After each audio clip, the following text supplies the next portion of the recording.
There's a lot going on here.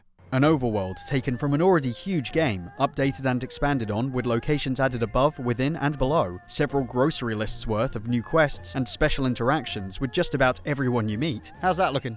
A new set of explorative abilities that totally transform how you progress and use resources, a vehicle building aspect that, even with its limits, has you going mad with your imagination, and, carrying it all, an attempt at a classic Zelda adventure. Whew.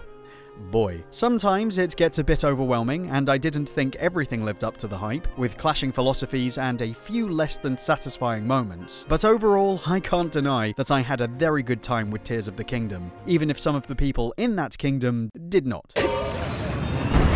It definitely helped that I already liked the previous game it borrows from. Breath of the Wild was the first major Zelda title in years to feel like it innovated, ironically enough by shaking off the expectations built through other games in the series and going back to the very first one, saying, alright, why did that work? Can we get that feeling back? With that established, they then sought to interpret it through the lens of modern gaming, and then whatever else was left from the series they could fit in, a reconfiguration of what we'd usually expect to deliver a very different Zelda. And it did extraordinarily well. I was a big fan, but I understood there were still people who didn't care for it, or who at the very least wanted to see some of the series' old staples return, feeling there was more to be done even within this new framework. This sequel, spiritually, does pretty much that, taking more specific cues from games like Link to the Past or Ocarina of Time, and seeing how they best can be incorporated into this existing architecture. You're getting a lot of old favourite ideas, dungeons, sages, Chadendorf, but you're getting interpretations of them that all offer at least one key difference than usual. If there was a major concern going in, it was the wholesale use of the overworld from last time, whether or not any changes would be enough to make people want to go through it all over again. And even having played the previous game twice, I'm happy to say I found myself compelled to explore it all from top to bottom, with the changes made enormously extensive. All locations have been updated in some way or another, with deep caves now carved into the landscape, leading to a number of mini-adventures I was happy to let myself get lost in. The shrines and towers return, but take on a new form, and exist in entirely new spots, remixing the way you travel and even how you think about the map and what you want to achieve. The people of Hyrule, with the oppressive guardians gone, have started to build back the world after the calamity, breaking down borders into previously uninhabitable areas, facing new challenges, introducing new friends, family, fish people, all with new stories and quests that go to some reasonable lengths to give the entire world more personality, not unlike the density of character detail of other Zeldas. If you've ever dreamed of going back to a game you loved to see how it might develop in real time, this is that. Returning players given so many reasons to revisit literally every point of interest they can possibly recall. Even this fella's got something new going on. There's still a ton of monsters roaming around, both familiar and fresh, but there's an impression given that Hyrule is more actively able to deal with the easiest of them, leaving the rest to rely on a sliding scale of, how do I put this,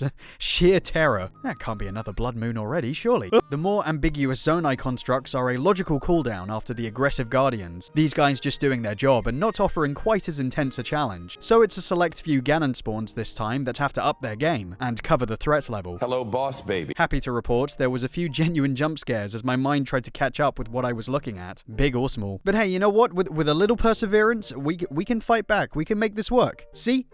Done. That wasn't so hard, was it?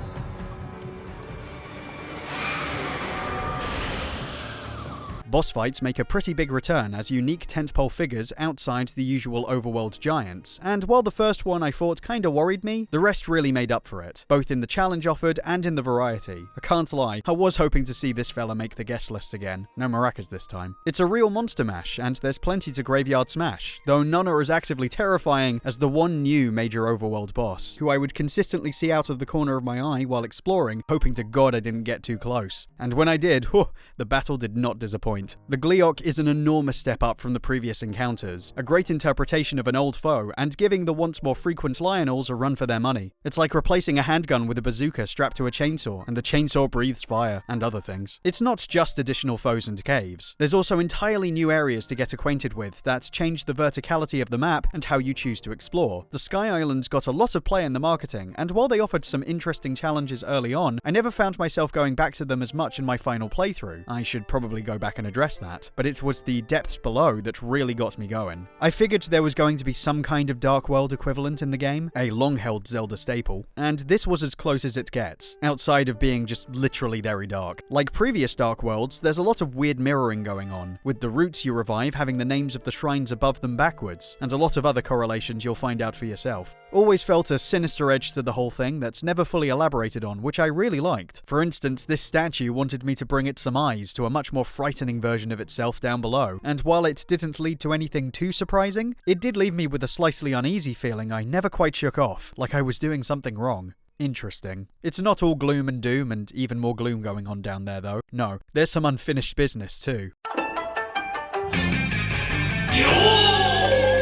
We all know Master Koga is one of the most B-mask characters ever, so of course I was delighted to find out he was a much bigger part of the experience than last time, chasing him through the caves as he bumbles around in Lego kits, and ending in a finale that put a huge smile on my face. Can't get enough of this wannabe rockstar living off his own hype. A perfect anti-imper. And there's a fleshing out of the Yiga clan's roles that totally justifies their inclusion in the last game, an incredibly fun bunch of bandits to learn more about. It's a new thing I wouldn't mind seeing reinterpreted in whatever direction the series eventually wants to move on to next. But there's a promise that we'll be meeting these guys at least one more time, and I can't lie, I gotta see this fella come back. You know, need to know what wacky plan he's gonna throw at me next, and in what kind of form.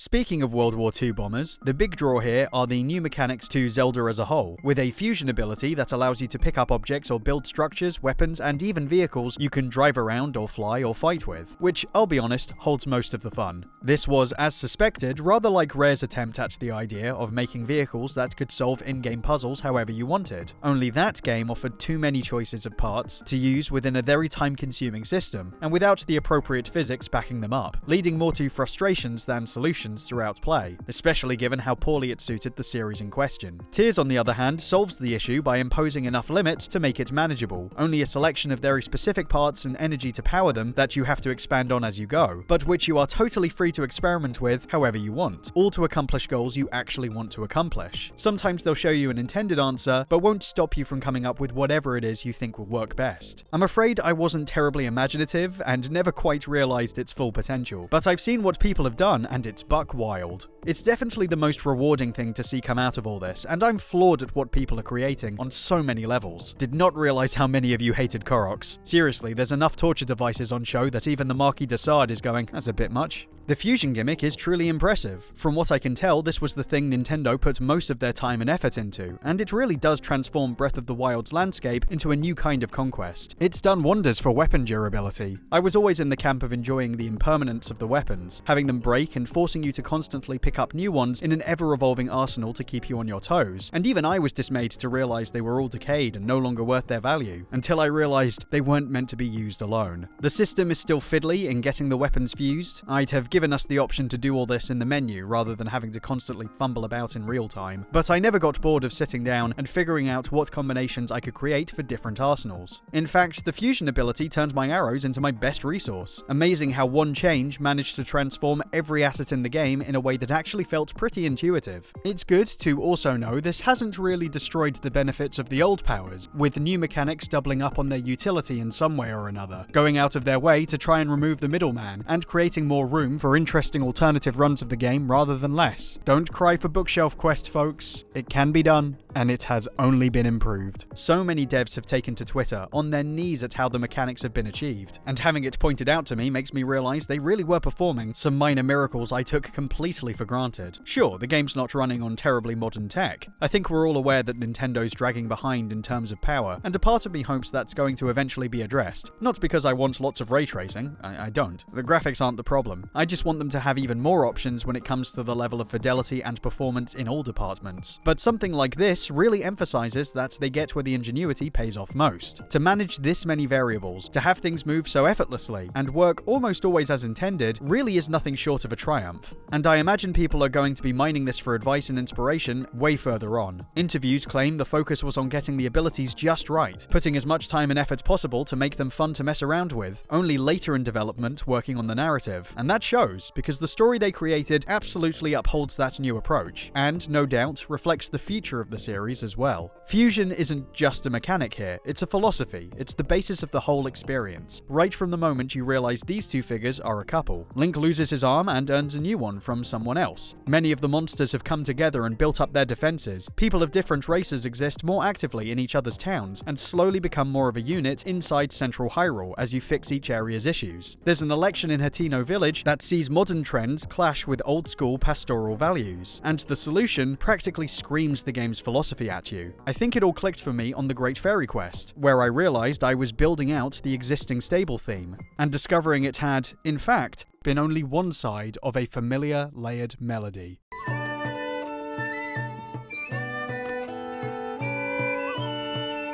Conceptually, Tears is very good at justifying its core effort, to fuse Zelda's past with its future, and see what kind of game emerges from the combos. I'm happy to say that, for the most part, it does result in a proper sequel, and one I probably will come back to a few more times yet. Sometimes, however, it can feel like things don't mix. The previous game was a fairly simple experience where everything worked as small pieces of a great minimalist whole. This feels more complicated, without always offering the requisite depth to match, and with the desire for true freedom sometimes at odds with the aspects borrowed from a more traditional, regimented Zelda. Dungeons, for example, were pretty hit and miss. Say what you will about the Divine Beast shrines. In a game that emphasized a new approach to the overworld, they were an experimental new concept that suited its ethos, and retroactively going back to the older style within this framing, of longer, more specific buildings dedicated to a sequence of boxed-in puzzles, can't quite be recreated the way I think you'd hope, when you have all these abilities that would bypass the typical dungeon setup. That's a lot of words. Basically, new dungeons, through this style, don't quite live up to the old ones. What you end up with is a more open-plan design, with the same insert 5 keys rule repeated across each temple, which varied wildly in effectiveness. I didn't care for either of the Sky Temples, both feeling almost exactly like the Divine Beast areas or shrine challenges in samey-looking locations, and not taking long to beat at all. But I found more success with the enclosed dungeons, which felt more like huge puzzle boxes that interconnected, and had me thinking about them layer by layer. In one case, I think they went back on a successful design that was already there. The game of tag in Hyrule Castle was great in concept, but the fact the area was halved didn't quite have the bite of my visit in the previous title. Like, sure, it shouldn't be the same, and that option could be completely bypassed. But I remember at the time when I took my journey through how much more like a dungeon experience that felt, and this didn't quite reach that. I get why this is the case, of course. You're trying to accommodate the ability to tackle these in any order to best suit the game's overall shape and make the mechanics offered work. You don't want to take away from the power of the overworld experience. There's no easy fix. I was actually unsure how much freedom was still on the table, given the more directed introduction and series of events you can follow leading to the final quest, until I saw online that yes, you could still meet the final boss as soon as you touch down on the fields, able to reach the spot with enough determination and then, like last time, fighting through an even more intimidating challenge before the face-off. That said, I wouldn't have minded one more dungeon to build up to the finale rather than a series of fights. I thought when I travelled to this area I was getting that, forced to abandon a lot of my stuff because of the weather and feeling like things were coming full circle, only to find out this could have been done at any time too. Ah well. Glad I had the experience of doing it last. The other solution for the lack of dungeons in Breath outside of the beasts were the shrines, offering restrictions and specific puzzle rooms for players to focus on for as long or as little as they wanted, and then building to those bigger rooms. But it was also visually samey that it had people crying out for a return to tradition. Trouble is, the shrines are still, from a gameplay perspective, really engaging. In fact, I think I liked them even more than the shrines from the previous title, and playing a bunch back to back sort of recreates what I used to feel in the older dungeons, unlike some of these new ones. Now, I don't hate any of this. It's all really cool to see, I had a great time, I love seeing all this stuff in the mix. It just gave off the impression that the Great Zelda experiment is still ongoing, rather than feeling like this is the definitive solution to getting those aspects back into this version of the framework. There's so many ideas vying for attention, and it does lead to many ways to control them all feeling like they're a little bit on top of each other. I mentioned that the menu can get a bit fiddly, but even worse is the way you activate stage abilities. games. I want to stress, I love the new Kingdom Hearts style approach to sages, activating their rings to become your battle partners on the field. Hell, I didn't even know you could activate more than one until very late. An insane amount of freedom for what it is. However, that you can only activate their abilities while standing next to them is mad. They'll often be chasing down something else in the heat of battle when you're trying to get their attention, and I don't really want to risk it when they're rubbing up against 50 bokoblins unless I get some kind of opening. I've seen a few others complain about the interfaces, and I definitely had some similar experiences, as someone who's never been quick on the draw with buttons anyway, so I can't help but empathize. And if you say skill issue, I'll come to your house and tell your mum. Then there's the major story beats, which, although still flashbacks, are in a more integral order this time. And while I approached them in what I felt was the right way, I know others who had the impact lessened by seeing certain reveals too early, and I wonder if that desire to have it all accessed whenever also affected the actual weight of the narrative they could offer. I really like the story and message, and there's clearly more going on than last time, but I wouldn't say, outside of one huge exception, which I'll get to, that it's much deeper or more surprising than anything that's come before. I think I need to accept when they say a darker storyline, it's just never going to mean that all-encompassing existential crisis of Majora's Mask. That dream is dead, and that's okay. I guess it doesn't help that I don't really find the Zonai that compelling. I mean, they offer some neat ideas, and Raoru's a cool guy. I just never really connected with them as either visually or emotionally as I wanted, nor feeling they were as iconically iterative as the standards they're up against, or even some of the other great personalities present in the game. But I get that's kind of the point. They're supposed to be alienating on some level, and their technology and architecture was all brilliantly done, giving the game a great new aesthetic identity. Really, I kinda wish the robots were all we got to see to keep the mystery alive, and make us feel like we missed out by not having them be there at large. Honestly, in terms of raw impact, Breath of the Wild is still my third favourite. That had come out just after a game I didn't really care for, and totally blew me away with what it was doing. It's not terribly deep or as jam-packed with sheer stuff, but it is a very cohesive experience, every part of it contributing to the main philosophy of creating a pared-back, freeform adventure, with one major goal. It got the balance of choice and progression about right, and while adding more and more is great, it does feel like it conflicts with the basis of what it's built upon. There is absolutely nothing wrong with trying that, nor is there a problem with a linear or non-linear Zelda, but I think I now understand that fully committing to one or the other may better benefit the way all those pieces fit together, especially when aiming to create a sequence of events that try to offer increased surprise or challenge. If you played Breath of the Wild the way I did, you don't even see Calamity Ganon until you decide it's time to call everything off,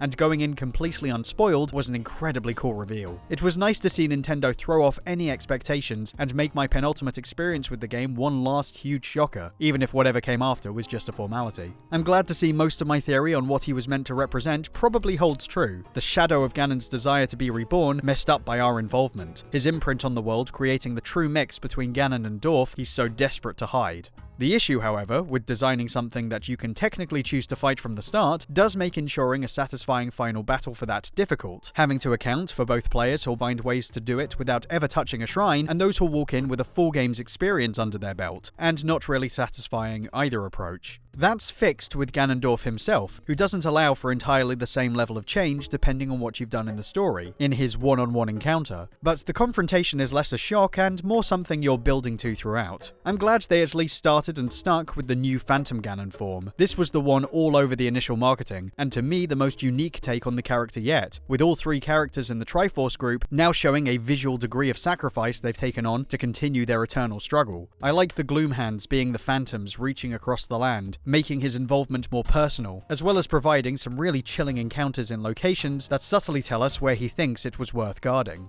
It's not that I don't like the other forms, they just didn't quite shock me, which in complete fairness isn't the idea. People have been waiting for Ganondorf to return for ages, and combining his look with that of another Zelda villain, if that was the intention, is a lot more satisfying to fans who happen to like that take. There is also one final capstone twist, one you probably saw coming if you've been following the story, and while I didn't find it made for a terribly interesting form, I really like the idea that no matter what Ganondorf does, he'll always fall to his own lust for power, destined to lose his grip on humanity and become a monster. It fills the role perfectly for what it's supposed to do. I understand these are different forms for different purposes, and I think people will respond to whichever they prefer more than the other, if they don't like both. None of this is me saying it sucks. So far from saying it sucks. Sure, I have my feelings on whether or not I think the whole thing is particularly refined, but as it is, it serves its purpose well. And there's ways the story's told that really worked for me. Lots of wrinkles in the characterization and commitment to the overall message I thought were very strong. Ganondorf's role as a Gerudo king gets a little more lip service than ever before, and his intolerance to cooperation is a perfect antithesis to the game's message. It is unfortunate that the noble Zonai no longer grace this world with their presence. All except you and your sister, that is.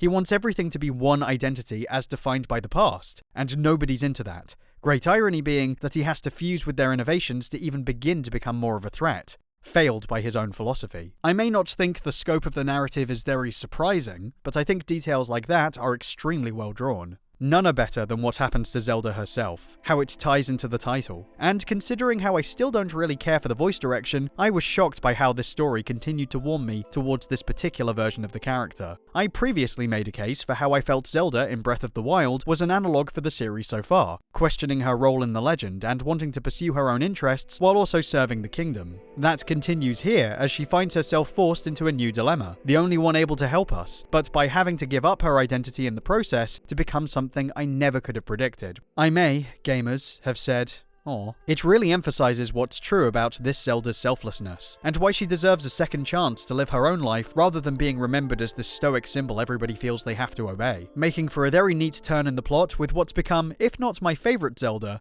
one of the most likable. That kind of sums up my experience. Not quite the next level hype I might have felt I was being sold on, but incredibly likable, and surprisingly effective. In my previous video, I talked about Breath of the Wild in conjunction with the other games, and the more I think about it, the more this feels like an effort to distill them all into a single identity, something broadly incorporative for new and old audiences alike that can continue to grow and change as it becomes the face of the brand. Luckily with a version of the world and characters I happen to enjoy, and I don't blame them for sticking to that. Perhaps one thing I like best is its attempt to bring it all together under a new style, one that takes Eastern and Western traditional sensibilities and evolves them together into something new, reclaiming what Zelda was born from while embracing the adoptive audience that has bought into the adventure. It's getting to the point where this kind of Zelda makes the most sense to me as what it truly means for Nintendo, and what they would most like the world to think of it as, in a way that only adds to the necessity of all the titles that have come before. They've made enough Zeldas of a particular type that I think they've earned the chance to sit on this for a little longer, though I have a suspicion this won't work the way presented here a third time. The only way they can top this next is to do a total subversion, one that not only outdoes Breath of the Wild and Tear's new mechanics, but also the past elements that have been reintroduced. I assume it's with this version of the world, but God knows what that could even be, or look like,